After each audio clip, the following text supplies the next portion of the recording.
నమస్తే, welcome to ఏఐటీవీ.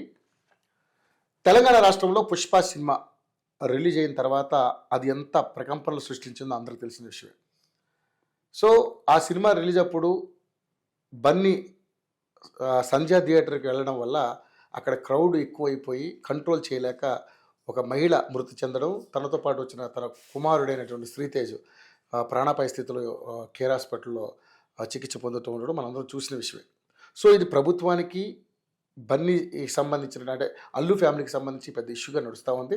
దాదాపుగా Allu family నుంచి కావచ్చు, సుకుమార్ గారు కావచ్చు, అదేవిధంగా ప్రొడ్యూసర్స్ అయినటువంటి మైత్రి మూవీ మేకర్స్ సంబంధించినటువంటి వాళ్ళు కూడా దాదాపు ఒక 2.5 లక్షల వరకు 2.5 కోట్ల వరకు వాళ్ళకి అందించడం జరిగింది. సో నిజంగానే ఇది ఒక ఇష్యూగా తయారైంది. ఏంటంటే ఇండస్ట్రీ మొత్తం ఆంధ్రాకి వెళ్ళిపోతుంది, దీని ఆంధ్రాకి వెళ్ళించే ప్రయత్నం చేస్తున్నారని చెప్పేసి రకరకాల మీడియాలో రకరకాల వార్తలు రావడం జరిగింది. అసలు దీని వెనక ఉన్న కారణం ఏంటి, దీని వెనక చంద్రబాబు నాయుడు ఉండి నడిపిస్తున్నాడని రేవంత్ రెడ్డి అని కొంతమంది మాట్లాడుతూ ఉన్నారు.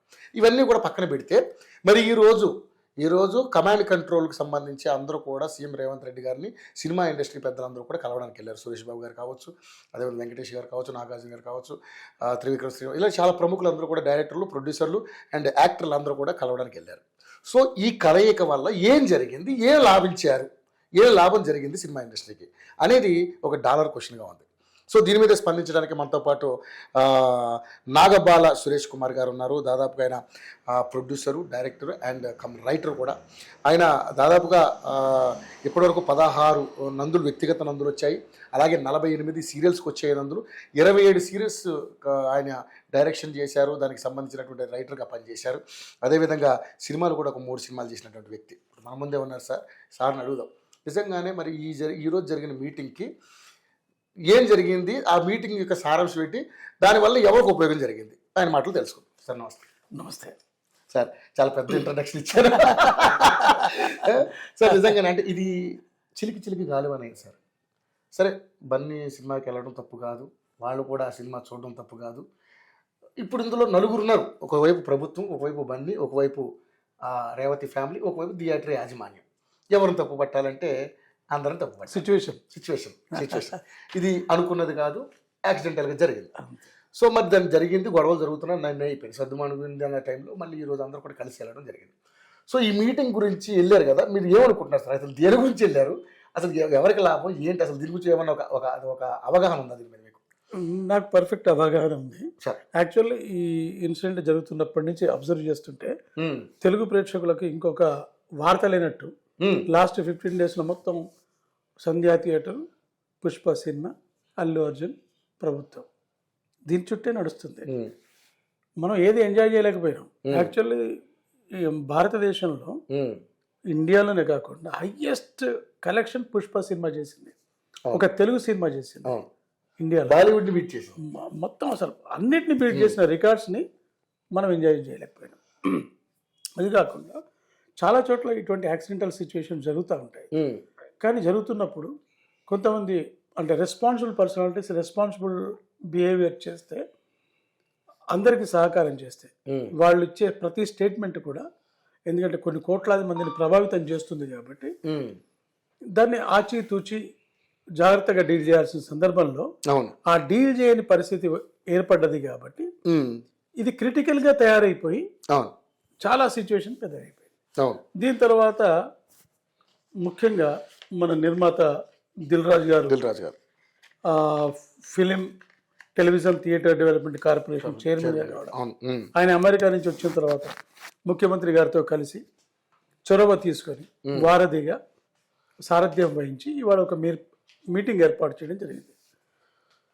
రేవంత్ రెడ్డి గారు ముఖ్యమంత్రిగా ప్రమాణ స్వీకారం చేసిన తర్వాత మొదటిసారి తెలుగు ఫిలిం ఇండస్ట్రీ అందరూ ఆర్టిస్టులు ప్లస్ ప్రొడ్యూసర్లు, డైరెక్టర్లు కలిసి మొదటిసారి కలిసిన సమావేశం ఇది. ఎక్స్పెక్టేషన్స్ చాలా ఉంటాయి. అంటే ఇది వ్యక్తిగత ప్రయోజనాలు కాదు, అంటే people are representing the industry. ఎవరైతే అక్కడ వెళ్ళారో ఇండివిజువల్ క్యాపబిలిటీస్ కంటే ఇండస్ట్రీ క్యాపబిలిటీస్ ఉన్నవాళ్ళు, అలాంటి వాళ్ళు చాలామంది ఉన్నారు. చాలా రోజుల నుంచి నిర్మాతలుగా, దర్శకులుగా, ఆర్టిస్టులుగా పనిచేస్తున్న వాళ్ళు ఇవాళ వెళ్ళిన తర్వాత total film and television industry ఒక గొప్ప ప్రయోజనాలను ఆశించింది, చూసింది. సీఎం గారి ద్వారా మనకు కొన్ని మంచి వరాలు అందుతాయని ఊహించారు. సీఎం గారు వరాలు ఇచ్చే మనిషి, కైండ్ హార్టెడ్ పర్సన్. కానీ దానికి సరైన రిప్రజెంటేషన్ ఉండాలి కదా. మనాళ్ళు ఏం రిప్రజెంట్ చేశారు? వితౌట్ ఎనీ ప్రిపరేషన్ వెళ్ళారు. షాల్ కప్పడానికి కాదు కదా, బోక ఇవ్వడానికి కాదు కదా వెళ్ళింది. విత్ ఒక ఫుల్ ప్రణాళికతో, ఒక యాక్షన్ ప్లాన్తో వెళ్ళాలి. అంత పెద్ద ముఖ్యమైన వ్యక్తిని కలవాలనుకున్నప్పుడు మంచి యాక్షన్ ప్లాన్ ఉండాలి దగ్గర. ఒక ఎంప్లాయీ ఒక ఎగ్జామ్స్కి వెళ్ళినప్పుడు, ఒక ఇంటర్వ్యూకి వెళ్ళినప్పుడు ప్రిపేర్ అయి వెళ్ళిపోతాడు. ఏం క్వశ్చన్స్ అడుగుతారు, ఏం చేస్తారని వెళ్తారు.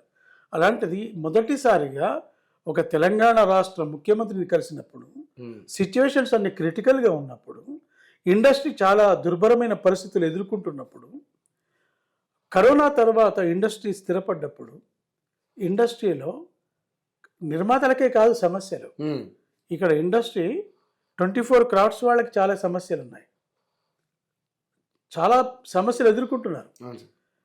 ఇప్పుడు ఒక 300 గుడిసెలు ఉండే ప్రాంతంలో డబుల్ బెడ్రూమ్ ఇల్లు ఉంటాయి, షాదీ ముబారక్ ఉంటుంది, కళ్యాణ లక్ష్మి ఉంటుంది, చనిపోతే జీవిత బీమాలు ఉంటాయి, అన్ని రకాల బీమాలు ఉంటాయి వాళ్ళకి. కానీ ఫిలిం ఇండస్ట్రీకి ఇల్లు లేవు, బీమాలు లేవు, చనిపోతే అడిగే దిక్కు లేదు. కరోనా టైంలో కనీసం 68 చచ్చిపోయినారు, ఏం లేదు కదా వాళ్ళకి. మరి దీని గురించి ఏమన్నా ఒక చిన్న రిప్రజెంటేషన్ ఇచ్చారా మన వాళ్ళు? ఏమీ లేదు. కనీసం ప్రభుత్వం దృష్టికి తీసుకువెళ్ళే ఆలోచన లేకపోవడం చాలా దురదృష్టకరమైన పరిణామం. ఇంకోటి, హైదరాబాద్ ఓన్లీ ఫిలిం ఇండస్ట్రీ కాదు, ఫిలిం ఇండస్ట్రీకి ధీటుగా, సాటిగా, హై లెవెల్లో టెలివిజన్ ఇండస్ట్రీ ఎదిగింది. ఇవాళ 148 ఛానల్స్ నడుస్తున్నాయి ఇక్కడ, 9 ఓటీటీ ప్లాట్ఫామ్స్ ఉన్నాయి, ఒక 180 యూట్యూబ్ ఛానల్స్ నడుస్తున్నాయి. కొన్ని వేలాది మందికి ఉపాధి కల్పిస్తుంది. ఫిలిం ఇండస్ట్రీ కంటే ఎక్కువ రెవెన్యూ టెలివిజన్ ఇండస్ట్రీ ఇస్తుంది. టెలివిజన్ ఇండస్ట్రీ రిప్రజెంటేషన్ లేదు అక్కడ. ఆ కార్మికుల గురించి మాట్లాడేవాళ్ళు లేరు.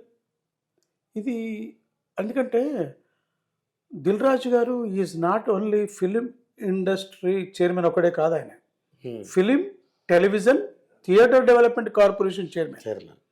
కాబట్టి ఆయన ఒక సమావేశం ఏర్పాటు చేసినప్పుడు, క్రిటికల్ సమావేశం, మొదటి సమావేశం ఏర్పాటు చేసినప్పుడు టెలివిజన్ కూడా కొంతమంది తీసుకెళ్ళాలి. ఫిలిం ఫెడరేషన్, టెలివిజన్ ఫెడరేషన్ కూడా ఉండాలి అక్కడ.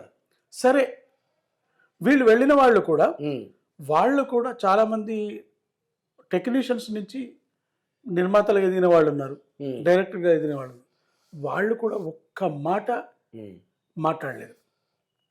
ఇంకో విషయం ఏంటంటే రవి, యోయో ఛానల్ ద్వారా నేను చెప్పేది ఏంటంటే, మనం ఇవాళ ఎందుకు ఇంత ఈ పరిస్థితిలో ఉన్నాం? Film industry, television industry more than 1800 crores ప్రభుత్వానికి ప్రతి సంవత్సరం ఫిలిం అండ్ టెలివిజన్ ఇండస్ట్రీ నుంచి ట్యాక్సెస్ రూపేణా ప్రభుత్వం ఇస్తున్నాం. సూపర్. సర్వీస్ ట్యాక్స్ ఇస్తున్నాం, జిఎస్టీ ఇస్తున్నాం. ఒక షో ఇప్పుడు అంతెందుకు, 1000 కోట్ల పైగా మన పుష్ప కలెక్ట్ చేస్తే అందులో 18% జిఎస్టీ పోయింది కదా. థియేటర్లు కూడా ఇస్తున్నాయి కదా, ప్రొడక్షన్ హౌసెస్ ఇస్తున్నాయి, ఛానల్స్ ఇస్తున్నాయి, ఎంప్లాయీస్ ఇస్తున్నారు, ఆర్టిస్టులు ఇస్తున్నారు, dubbing theatres, recording theatres, music directors, ప్రతి వాళ్ళు టీడీఎస్ ఇస్తున్నారు ప్రభుత్వానికి. ప్రతి కంపెనీ జిఎస్టీ ఇస్తుంది. ఇవాళ ఇంత లెవెల్లో మనం ట్యాక్సెస్ పే చేస్తే ప్రభుత్వం అట్లీస్ట్ 1% కూడా ఫిల్మ్ అండ్ టీవీ ఇండస్ట్రీకి ఇవ్వట్లేదు కదా, మన సంక్షేమానికి ఉపయోగించట్లేదు కదా. కానీ మెచ్చుకోవాల్సిన విషయం ఏంటంటే, సీఎం గారు ఆయనకి ఏం కావాలో ఇండస్ట్రీ తరఫున ఆయన అడిగేశారు. నెక్స్ట్ మీద మీ అవగాహన, మీ ఆర్టిస్టుల అవగాహన కావాలి. ఆయన కోరికలన్నీ బంగారం బయటపెట్టాడు. ఆయన కోరికలు బయటపెట్టడం కాదు, ఒక రకమైన వార్నింగ్ ఇచ్చాడు. చెప్పండి, నేను అసెంబ్లీలో చెప్పిన దానికి కట్టుబడి ఉన్నాను, మీరు డెఫినెట్ గా you have to do this, we need this from you end అన్నాడు. అంతే. మరి వీళ్ళే ఉన్నారు, అయ్యా బాంచాన్ని కాదు కదా. You are representing the organizations. Yes. You are representing the industry. Industry తరఫున వెళ్ళినప్పుడు మనం మన కోరికలని ప్రభుత్వానికి తెలియజేయకపోవడం తెలియ చెప్తే ఆయన రిప్రజెంటేషన్ వేరే ఉంటుంది. ఇంకో గమ్మత్తైన విషయం ఏంటంటే ఆయన ఏమన్నా అంటే కార్పొరేట్ సెస్ అని ఉంటుంది 2% సెస్ అంటే కంపల్సరీ ఆ సెస్ కూడా మాకే ఖర్చు పెట్టాలని చెప్పి దానివల్ల ఏంటి ఇది స్కూల్ కొత్తగా ఇంటిగ్రేటెడ్ స్కూల్ ఖర్చు పెడతారు. మరి ఆ టైంలో అయినా సార్ ఇక్కడ పేదలు ఉన్నారు, ఇల్లు లేని వాళ్ళు ఉన్నారు, మాకు జీవిత బీమా లేదు, మా వాళ్లకు ప్రమాద బీమా లేదు, ఈ కార్పొరేట్ సెస్ మేము వాళ్ళకి ఖర్చు పెడతాము అని వీళ్ళు అనొచ్చు కదా. నోరు లేదా? కనీసం వీళ్ళ ప్రాబ్లమ్స్ తెలియవా? మొన్న మా కార్మికుడు ఒక డ్రైవర్ గొంతు తెగిపోయింది. అంతకుముందు ఒక లైట్ మెన్ పైనుంచి లైట్ పడి కాలు తెగిపోయింది. పనికిరారు వాళ్ళ లైఫ్. ఇట్లా రోజు ప్రతి వారం ఏదో ఒక ప్రమాదం లొకేషన్స్లో జరుగుతుంది. వాళ్ళ కుటుంబాలకు దిక్కేవారు. ఈ సమస్యని ప్రభుత్వం దృష్టికి తీసుకుపోయేవాళ్ళు ఎవరు? ఇవన్నీ సమస్యలు తెలియ వీళ్లకు. వీళ్ళ షూటింగులలోనే ప్రమాదాలు జరుగుతున్నాయి కదా. కనీసం మనం ఇప్పుడు సెంట్రల్ గవర్నమెంట్ స్టేట్ గవర్నమెంట్ ఏమడుగుతుంది? మోడీ గారు మేము రాష్ట్ర ప్రభుత్వం తరఫున మీకు ఇన్ని ట్యాక్సులు ఇస్తున్నాం, మీరు మాకు ఇవ్వండి అని అడుగుతున్నారు కదా. బల్లగుద్ది అడుగుతున్నారు కదా మంత్రులు కానీ మన ముఖ్యమంత్రి కానీ. మరి మేము ఫిల్మ్ ఇండస్ట్రీ నుంచి టెలివిజన్ ఇండస్ట్రీ నుంచి మేము ఇన్ని డబ్బులు ఇస్తున్నాము, మీరు మాకేమి ఇస్తారు అని అడగడంలో తప్పేం లేదు. ఊరికే ఆయన అంటాడు మాకు అవార్డ్స్ కల్పించండి. గద్దర్ అవార్డ్స్ ఎట్లాగో అనౌన్స్ చేశారు, దానికి ఒక కమిటీ వేశారు, అది వస్తాయి. మళ్ళీ కొత్తగా వీళ్ళు అడిగింది ఏమున్నది? International children film festival. అది ఎట్లాగో హైదరాబాద్ ప్రధాన వేదికగా వేదిక 35 ఏళ్ల నుంచి జరుగుతున్నాయి. అది జరుగుతుంది.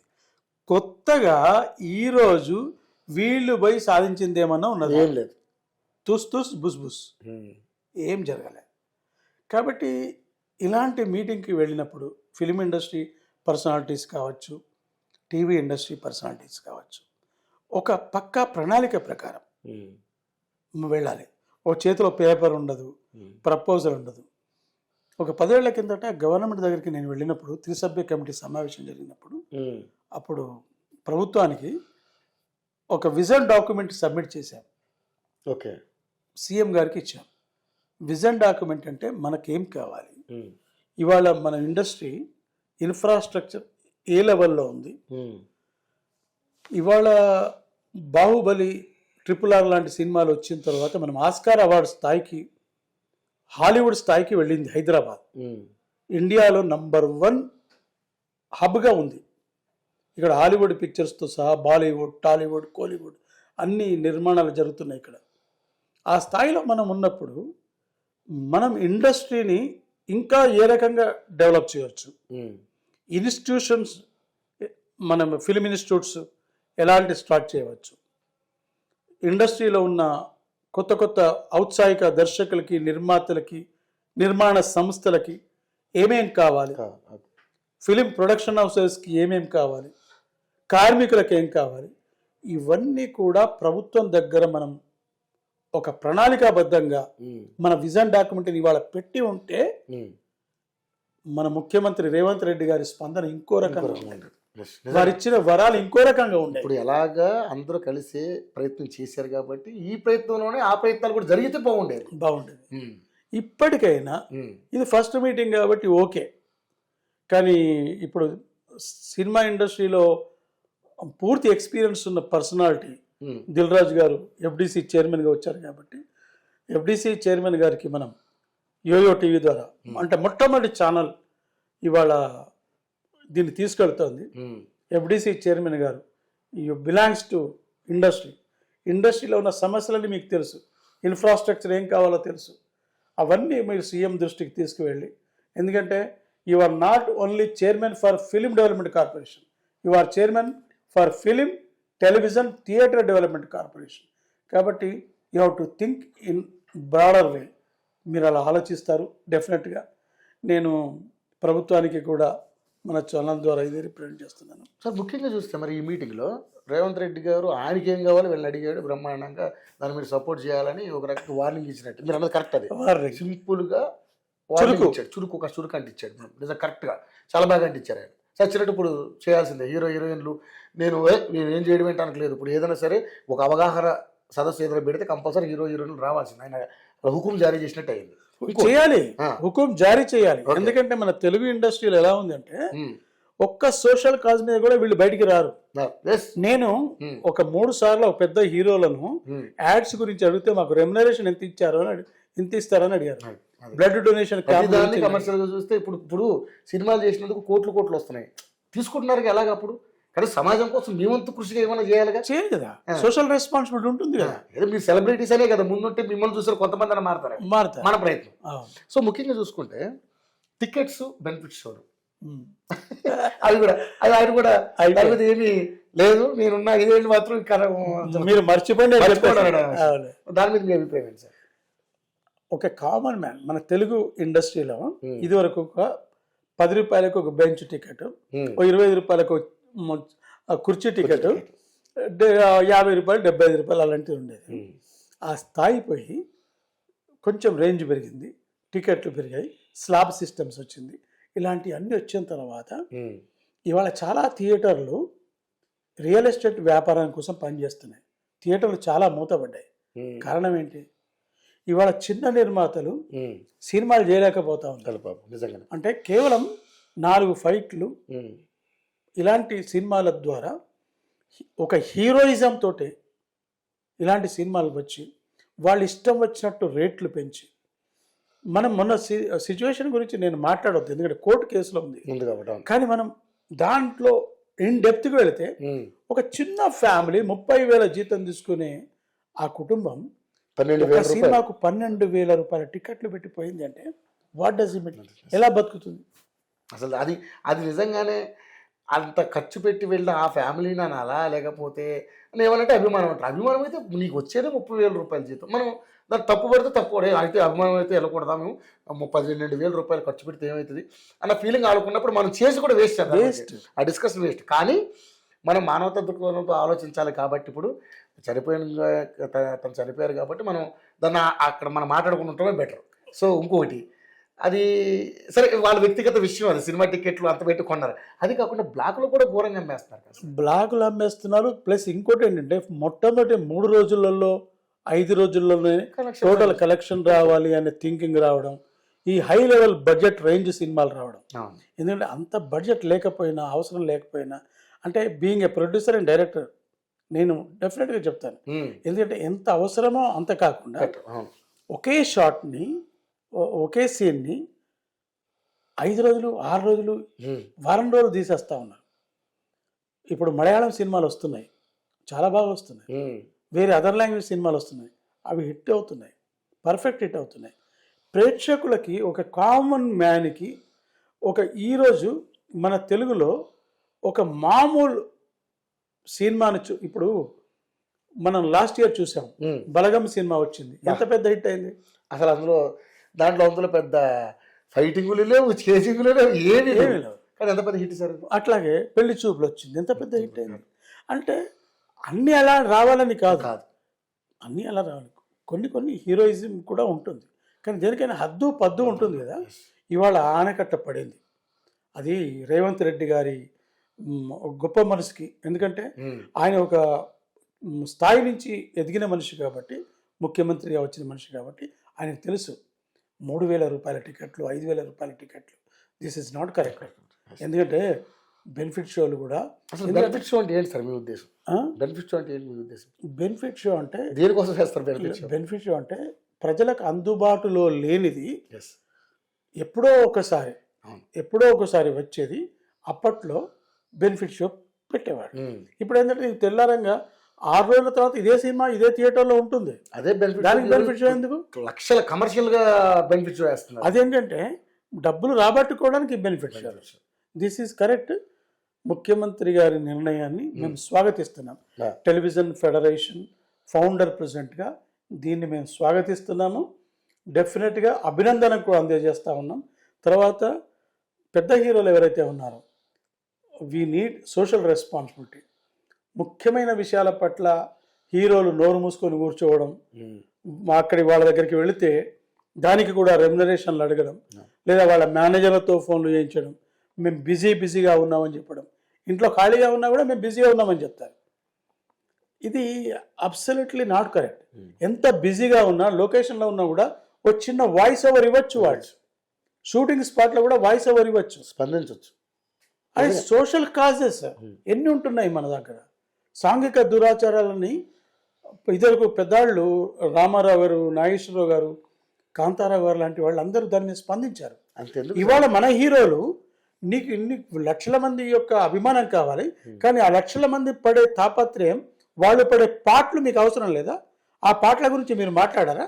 ఇంతకు రామారావు గారిని ఇన్స్పిరేషన్ గా తీసుకోవచ్చుగా. ఆయన వరదలప్పుడు జోలు పట్టుకుని తిరిగిన సందర్భాలు ఉన్నాయి కదా, మరి వీళ్ళు ఎందుకు చేయరు అట్లా? ఒక్క హీరోనే చేయగలుగుతారా? ఎవ్వరు బయటికి రావట్లేదు, బయటికి రావడం లేదు. అదే మన దరిద్రం. ఏదేమైనా అంటే నిజంగా సార్, మీరు రేపొద్దున ఎవరు ఏమంటారు అనేది కాకుండా, మీరు కూడా ఫిల్మ్ ఇండస్ట్రీలో సంబంధం ఉన్న వ్యక్తి కాబట్టి ఒక మంచి విషయాన్ని మీరు చెప్పాలనుకున్నారు, చెప్పారు. సరే, ఓకే, దీన్ని ఎవరు ఎందుకు తప్పు పడతారో మనకు తెలియదు. తర్వాత తప్పేం లేదండి. ఇప్పుడు సత్యం భ్రూయాత్, ప్రియం భ్రూయాత్, నా భ్రూయాత్ సత్యం అప్రియం. సత్యం చెప్పాలా. నీకు ఇష్టం ఉన్నా ఇష్టం లేకపోయినా సత్యం చెప్పాలా. ఇండస్ట్రీలో మేము వచ్చింది, ఈ ఇండస్ట్రీలో ఉన్నది ఇండస్ట్రీ వాళ్ళ కోసం, ఒక్కళ్ళ కోసం కాదు. ఇండస్ట్రీ కొన్ని వేల మంది, లక్షలు. అంటే నీ ఒక్కడితో ఇండస్ట్రీ స్టార్ట్ కాలేదు. నీకంటే ముందు కొన్ని వేల మంది త్యాగం చేస్తే, వాళ్ళ జీవితాలన్నీ వెచ్చిస్తే, వాళ్ళ ఒక పాత క్రియేట్ చేస్తే ఇవాళ నువ్వు ఈ స్థాయికి ఎదిగావు. ఆ స్థాయిలో ఉన్నావు కాబట్టి గత స్థాయిని నువ్వు మర్చిపోవద్దు. నీకు ఈ పాత ఇచ్చిన వాడు, నీకు ఈ రహదారి ఏర్పరిచిన వాడు, కంటకాకీర్ణ మార్గాన్ని సుమార్గంగా తయారు చేసిన వాడు, రాళ్ళెత్తిన కూలీల గురించి నువ్వు మర్చిపోతే ఎట్లా? నువ్వు హీరో అవుతున్నావు అంటే, నువ్వు హీరో వెనుక ఎంతమంది కష్టపడతా ఉన్నారు, ఎంతమంది పల్లకీని మోస్తున్నారు, ఎంతమంది బోయిలు ఉన్నారు, ఎంతమంది నిద్రలేని రాత్రులు గడుపుతున్నారు. You should not forget them. వాళ్ళ గురించి ముందు మాట్లాడి, నీ గురించి నెక్స్ట్ మాట్లాడు. ఇది మా వాయిస్. దీని గురించి ఎవరేమనుకున్నా పర్వాలేదు, నేను డెఫినెట్గా ఇలాగే మాట్లాడతాను. ఎందుకంటే పరిశ్రమ అనేది అందరిది. పరిశ్రమ అందరు. Thank you sir, thank you so much. ఏదేమైనా మరి ఇప్పటికీ ఈ గొడవ సర్దుమణిగే అవకాశం ఉందంటారా? మీ అభిప్రాయం? సర్దుమణిగింది ఇవాళతో, అంతేనా? కొడుకు వచ్చిందా ఇవాళ? ఈ గొడవ కోసమే ఒక ఈ మీటింగ్ అన్న ఫీలింగ్ జనాల్లో వచ్చింది. అంటే నాది కాదు, బట్ ఈ ఫీలింగ్ ఇవాళ రిపీట్. ఎందుకంటే ఇండస్ట్రీకి సంబంధించిన విషయాలు ఏవీ మాట్లాడలేదు కాబట్టి ఈ మీటింగ్. ఓకే, అది శుభం కాడు. అయ్యా, మిగతా అన్ని కోర్టుల పరిధిలో ఉంది కాబట్టి చట్టం తన పని తను చేసుకుంటూ వెళ్ళిపోతుంది. అంతే. థ్యాంక్ యూ సురేష్ బాబు గారు, మీకు ధన్యవాదాలు. సో నిజంగానే ఇది ఒక మంచి, అంటే నిజం మాట్లాడాలి. నిజంగానే ఇండస్ట్రీలో ఎన్నో సమస్యలు ఉన్నప్పుడు కూడా ఆ రిప్రజెంటేషన్ అనేది సీఎం గారి ముందు పెట్టకపోవడం అనేది చాలా బాధాకరం. ఎందుకంటే అసలు మీటింగే మన సమస్యల కోసం వెళ్ళడం, అక్కడ ఏదో ఆయన చెప్పింది మనం విని వచ్చినట్టు అయింది అనేది అందరి అభిప్రాయం. నిజంగా నేను కూడా అలా అనుకున్నాను. బట్ నిజంగా సినిమా ఇండస్ట్రీలో చాలా ప్రాబ్లమ్స్ ఉన్నాయి. వాటిలో రెండో మీటింగ్లో ఇంకోసారి కలిసే అవకాశం ఉంటుంది. అప్పుడన్నా వాళ్ళ ముందు పెట్టాలని మన ఇద్దరు ఆశిద్దాం sir. Thank you so much. So ఇదండి నాగబాల సురేష్ కుమార్ గారి యొక్క అభిమతం. సో ఇండస్ట్రీ వాళ్ళందరూ కూడా ఈ విషయం ఒక్కసారి ఆలోచన చేయండి. ఎందుకంటే ఇది అతను ఒక్కడి కోసం గురించి మాట్లాడలేదు, ఇది ఇండస్ట్రీ మొత్తం, టెలివిజన్ ఇండస్ట్రీ, సినిమా ఇండస్ట్రీ గురించి, అందరి 24 క్రాఫ్ట్స్ గురించి ఆయన మాట్లాడారు కాబట్టి. సో ఒక్కసారి ఆలోచన చేసి రెండో మీటింగ్లో అన్న అనేక సమస్యలు సీఎం గారి దగ్గర మీరు ముందు పెడతారని మనస్ఫూర్తిగా కోరుకుంటూ, ఓవర్ టు స్టూడియో కెమెరామ్యాన్ సుధాకర్తో రవికుమార్, యోయో టీవీ.